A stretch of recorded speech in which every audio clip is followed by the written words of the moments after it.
Hi everyone, it's LadyJenevia. Today's video is going to be a spoiler-free review of Defending Jacob episode 6. I know I said in my spoiler-free review of Defending Jacob episode 5, which I posted last week, that it was going to be messy and chaotic, but that video was so much more coherent than this one is going to be, because there is just so much drama in this episode, and I cannot spoil any of it. I was asked a while back which episode out of the 8 episodes of this series is the best episode for Chris Evans as a performer, and there is absolutely no doubt in my mind that it's episode 6. There are posts I've seen on fan accounts on Twitter regarding this show with various promotional media, and people are writing things like, "Oh, I can't wait to see when this part of the show happens."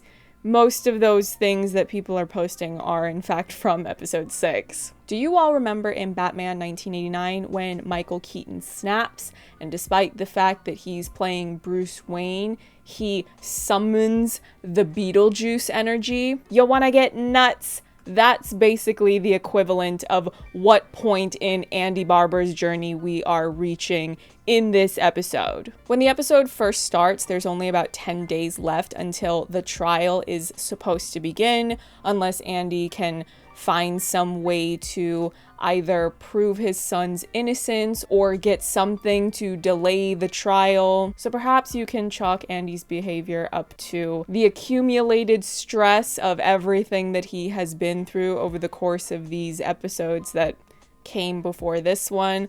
Or maybe the ticking clock is making him feel like time is running out. Andy has been trying to play it cool up until this point. He's using all of his professional knowledge and expertise to put together his own investigation to try to either prove his son's innocence or find some other guilty party to implicate. Was Leonard Patz involved? Was Derek involved? There are so many iconic, dramatic moments and outbursts in this episode. And of course, I cannot spoil any of them, so I'm just going to flip this review on its head and jump right into giving you some thirsty tidbits. I know I usually wait until the end of my spoiler-free reviews to start sharing those, but if I can't say anything particularly significant about the drama that is coming, I might as well just talk about some nonsense for a bit. There is a point in this episode where Andy goes, and then immediately proceeds to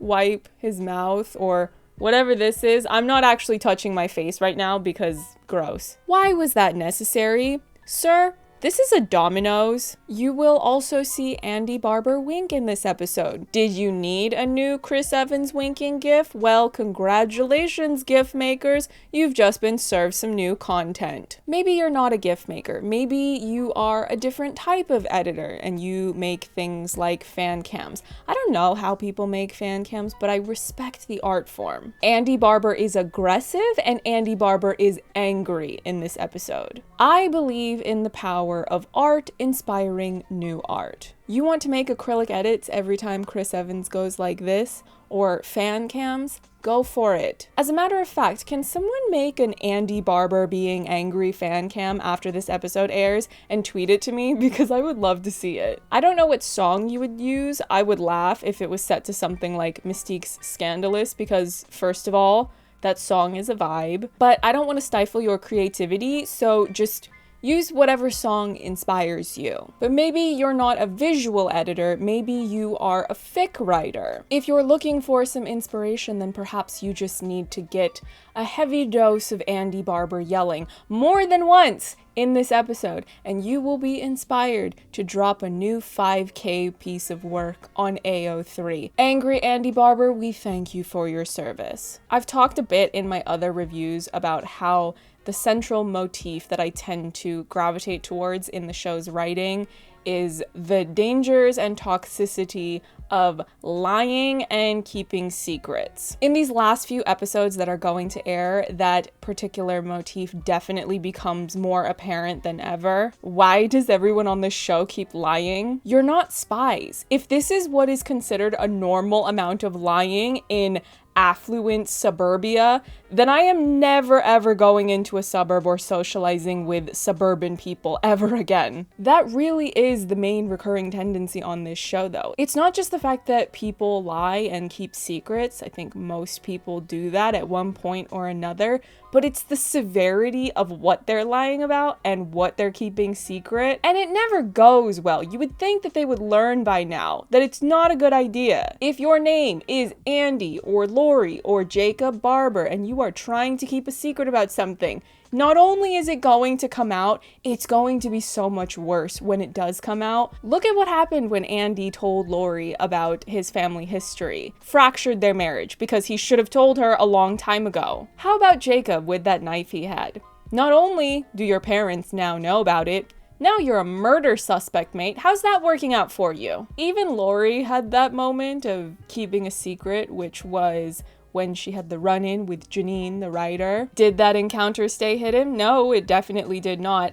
But to be fair to Lori, which of course I would do because I love her, even if she had told Andy about it right when she came home, there wasn't a whole lot they could have probably done to stop that. Maybe they would have had a jump on putting together some sort of PR strategy. But can you really blame her for not being quick to want to talk to him about it? She just found out that her husband is low-key shady and a high-key liar. Lori, maybe you should have just married Rick Astley instead, because he would never tell a lie or hurt you. No, I'm not trying to Rick-roll you, the audience. I've just been playing Rick Astley's Never Gonna Give You Up on a loop these last few days. It just makes me happy. Stan Rick Astley, everyone, because unlike Andy Barber, he's not a liar. In defending Jacob, if you try to tell lies and keep secrets, not only will it come out, the consequences will be devastating. Again, I cannot tell you exactly what is going to happen in the episode,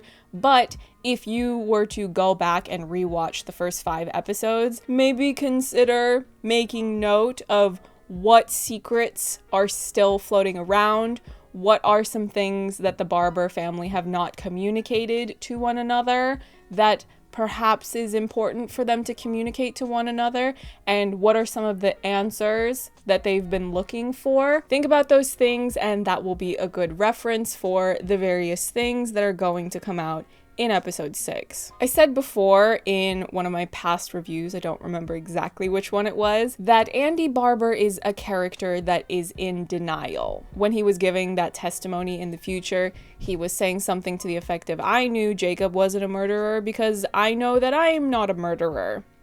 My guy, that's not science and that's not evidence. And you're a lawyer. You should know the difference. Denial is not just a river in Egypt, folks. It's also a leading character trait of Andy Barber in this episode, second to his anger, of course. If you've watched my other Defending Jacob videos, which I will link to in the pinned comment of this video, you will know that I have said before about how there's a point in the show where I had thought, no, it doesn't make sense that you are not getting your phone out relative to what is happening in this scene. I want to sort of take that back, because now, having rewatched this episode, and yes, the incident that I'm referring to is something in this episode, I actually do think it makes sense in a way. I do believe that the logical thing to do is to get your phone out in the particular situation that I am vaguely referencing. However, based on everything else that has happened on the show for these characters, the larger conclusion that I've come to is that characters behaving irrationally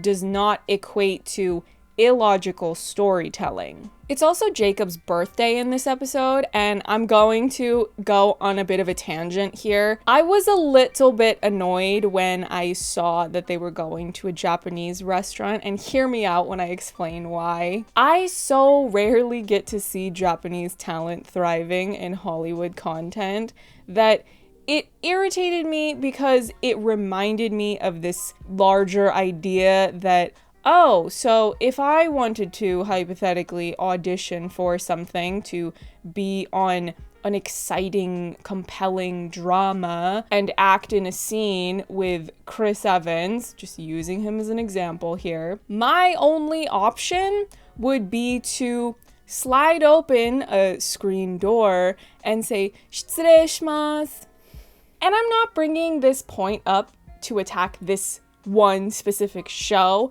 I just want to remind people of the larger systemic issue in Hollywood. Just because you finally decided to recognize some Asian talent by giving Bong Joon-ho and Parasite all these trophies, which, first of all, they deserved all of them.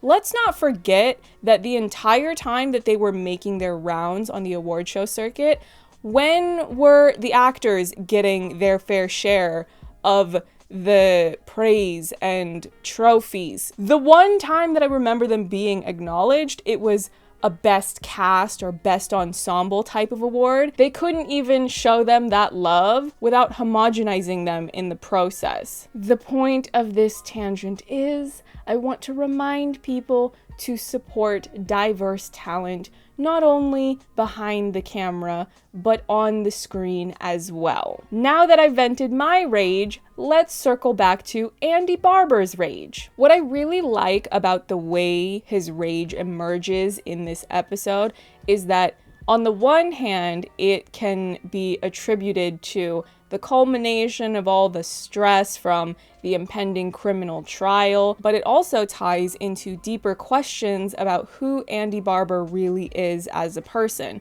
And by extension, those same questions can be applied to all of the Barber men. Finally, I know that you thought that I gave away all of the thirsty tidbits early, but I do actually have one more to talk about. If you will recall, back in episode 3, Andy Barber revealed to Lori some rather unsavory truths about his family history. And in the middle of this dramatic monologue that we're supposed to take very seriously because he's sharing his childhood trauma, what does he do? He grabs his hips like he's about to sell us a Gucci belt. But fair enough, maybe he needs to do it one time per project, for the sake of the meme. But oh, wait a minute, he does it again in episode 6. Sir, why are you grabbing your hips when you're dramatic monologuing? I'm trying to take you seriously. I think it's all time we finally ask the question, do hot people deserve rights? So, there we have it.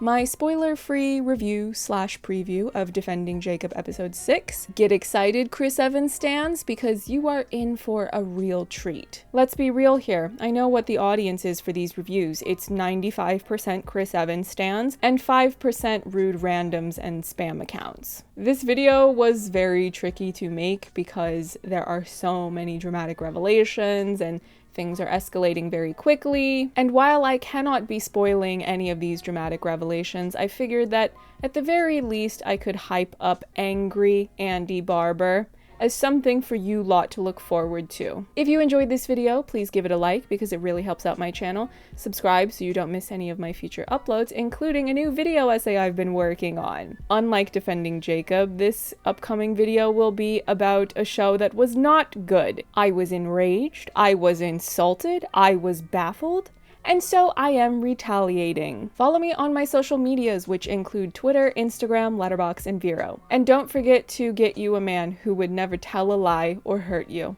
Bye!